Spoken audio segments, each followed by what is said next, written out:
in pain. Breaking news, they've officially brought the hantavirus to the U.S. with a positive test result. As you may recall, 17... Hantavirus ni iki? Ese koko hari icyorezo gishyashya cyaba kigiye kuvuka ku isi ndetse no mu Rwanda?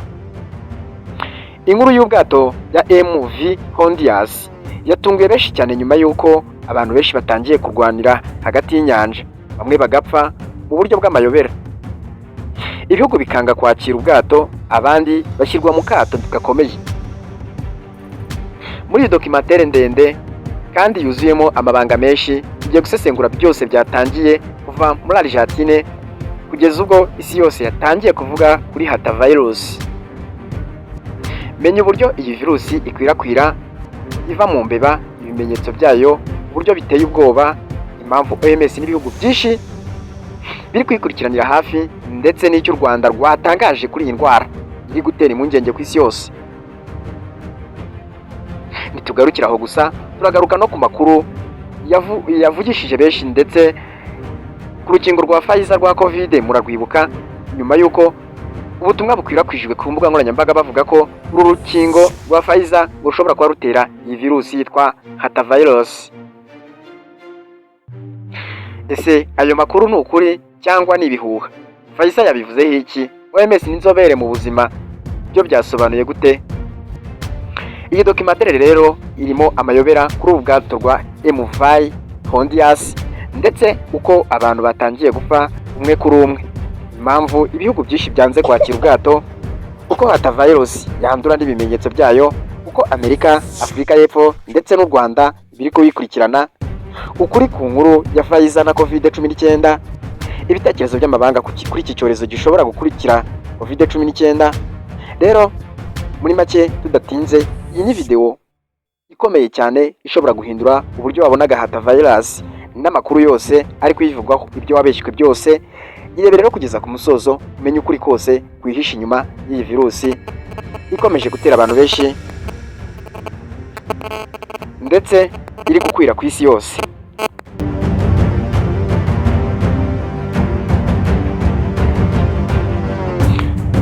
Rero mu gihe isi yose yari itangiye kwibagirwa ubwoba COVID-19 yadusigiye, indi nkuru yateje abantu benshi guhangayika yatangiye gukwirakwira hirya no hino ku mbuga nkoranyambaga no mu bitangazamakuru mpuzamahanga. Iyo nkuru rero nta bindi yavugaga abantu bapfiye mu bwato bwo ku nyanja hagati y'urugendo rurerure, abandi bakarwara indwara itazwi neza. Ibihugu byatangiye kwinangira no kwakira ubwo bwato, abandi bakinjira mu kato, maze izina rimwe ritangira kuvugwa cyane. Iryo ni irihe? Hantavirus. Abantu benshi bahize bibaza bati, ese hantavirus ni iki? Ese ni icyorezo gishya gishobora kongera gufunga isi? Ese koko hari aho ihuriye n'urukingo rwa COVID-19 rwa Pfizer nk'uko byavugwaga ku mbuga nkoranyambaga? Ese u Rwanda rwo rumeze rute kuri iyo ndwara? Uyu munsi tugiye gukora urugendo rurerure kwinjira muri aya mayobera yose, kuva ku bwato bwa MV Hondias bwahindutse ubwato bw'akababaro, kugeza ku makuru yavugishije benshi ku rukingo rwa Pfizer. Iyi documentaire ndende yuzuyemo amateka, ibisobanuro by'ubuvuzi, ukuri kwihisha inyuma y'amakuru yakwirakwije, n'uburyo isi yose iri gukurikirana iyi ndwara mu bwitonzi bwinshi cyane.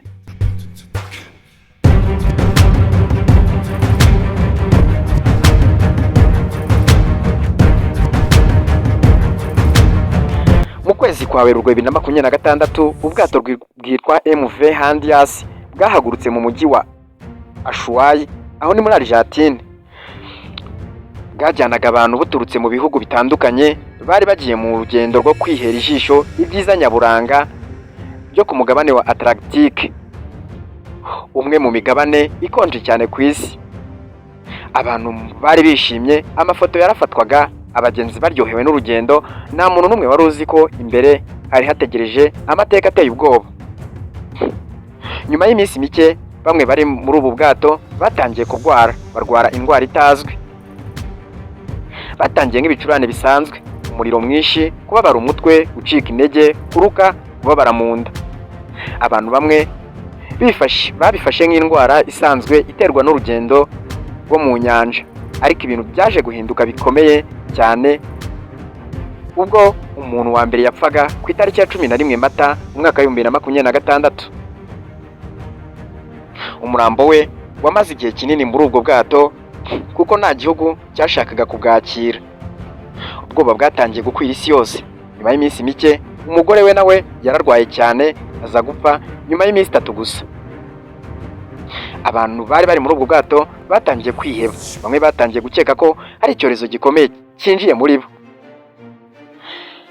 Byageze ku itariki 2 z'uku kwezi, ni ukuvuga muri Gicurasi, undi mugenzi ukomoka mu Budage nawe yapfiriye muri ubwo bwato.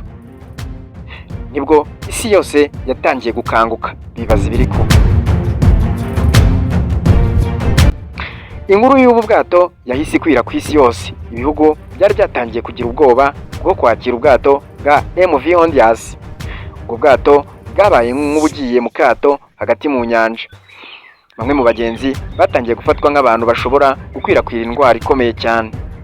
Ibihugu nka Afurika y'Epfo, Cape Verde, Ubuholandi n'ibindi byahise bitangira gukorana n'ishami ry'umuryango w'abibumbye ryita ku buzima OMS kugira ngo hamenyekane neza ikibazo uko cyari kimeze. Abantu bamwe bavanwe mu bwato bajyanwa kuvurwa byihuse. Muri Afurika y'Epfo, umwe mu bagenzi wari urembye cyane yaje gusanganywa virusi ya Hantavirus. Muri ako kanya Hantavirus izina ryayo ryatangiye gukwira ndetse no kuvugwa ku isi yose. None ubundi Hantavirus ni iki? Hantavirus ni virusi ikomoka cyane ku mbeba n'izindi nyamaswa zo mu bwoko bw'ingugunnyi. Iyo virusi iba mu nkari z'izo mbeba, mu macandwe yazo ndetse no mu myanda yazo. Umuntu ashobora kuyandura rero mu buryo bwinshi: guhumeka umwuka wandujwe n'umwanda w'imbeba, kurya ibiribwa byandujwe n'imbeba, kunywa amazi yanduye, gukora ku bantu ndetse no gukora ahantu handuye, hanyuma umuntu akikoraho ku munwa cyangwa ku mazuru. Abahanga bavuga ko hari ubwoko bwinshi bwa Hantavirus, ariko ubwavuzwe cyane muri iki cyorezo muri ubu bwoko ni ubwitwa Aedes virus.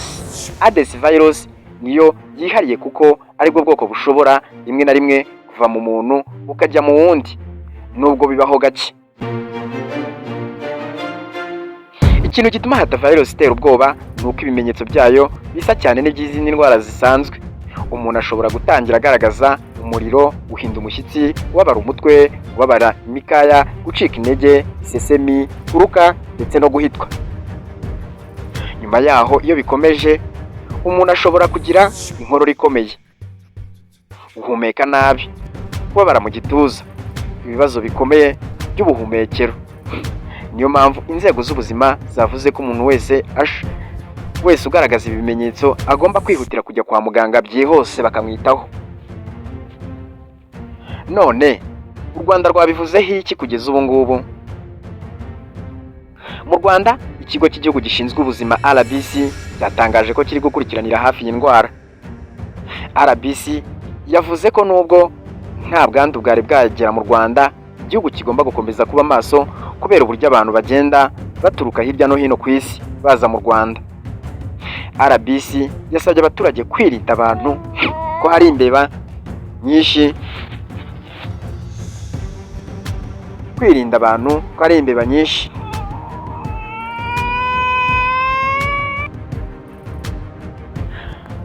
RBC rero yasabye abaturage kwirinda ahantu hari imbeba nyinshi, gusukura neza aho batuye, kubika neza ibiribwa, kujya kwa muganga igihe umuntu agaragaje ibimenyetso bidasanzwe. Ibi rero byatumye abanyarwanda benshi bongera kwibuka uburyo COVID-19 yatangiye nk'inkuru hanyuma ikaza kuba icyorezo gikomeye ku isi. Nyuma y'uko ikibazo cy'ubu bwato gikomeje, muri Leta Zunze Ubumwe za Amerika batangaje ko Abanyamerika 17 bari mu bwato bwose basubijwe iwabo kugira ngo bakurikiranwe neza. Muri abo, abantu 2 bagaragaje ibimenyetso bya Hantavirus. Umwe muri bo yasanzwemo iyi virusi. Ibi byatumye rero ubwoba burushaho gukwira mu isi yose. abantu batangiye gukoresha amagambo nka icyorezo gishya, virusi nshya, isi ishobora kongera gufungwa n'ibindi. Ariko kandi abahanga mu buzima basabye abantu kudaterwa ubwoba n'amakuru adafite gihamya. Mu gihe isi yose rero iri mu rujijo kuri hatavirus, ku mbuga nkoranyambaga hatangiye gukwirakwira amakuru ateye ubwoba. Hari abantu batangiye kuvuga urukingo rwa COVID-19 rwa Pfizer rushobora gutera iyi virusi.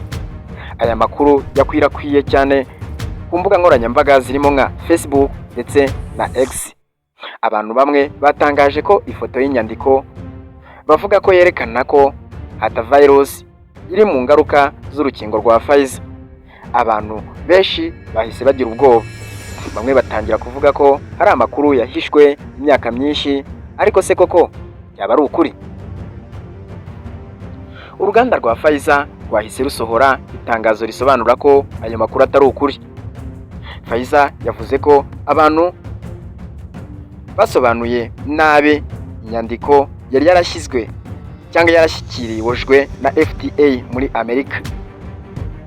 Iyi nyandiko yari ikubiyemo urutonde rw'ibibazo byose by'ubuzima byagaragaye ku bantu bahawe urukingo rwa Pfizer hagati y'umwaka wa 2020 na 2021, ariko ntibyavugaga ko urukingo ari rwo rwabiteye.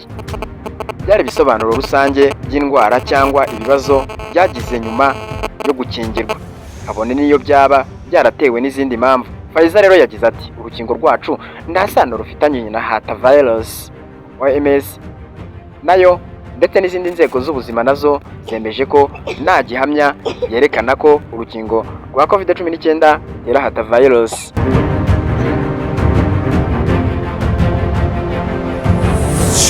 None se kuki ubundi abantu bahise babyemera? Impamvu aya makuru yakwirakwijwe cyane nuko abantu benshi bagifite ubwoba n'ingaruka z'urukingo rwa COVID-19. Hari abantu benshi isi bakomeje gushidikanya ku nkingo za 19. Iyo habaye rero inkuru nshya ifite aho ihuriye n'ubuzima, abantu benshi bahita bayihuza n'inkingo cyangwa n'ibindi bintu batekereza ko yihishe inyuma y'ukuri.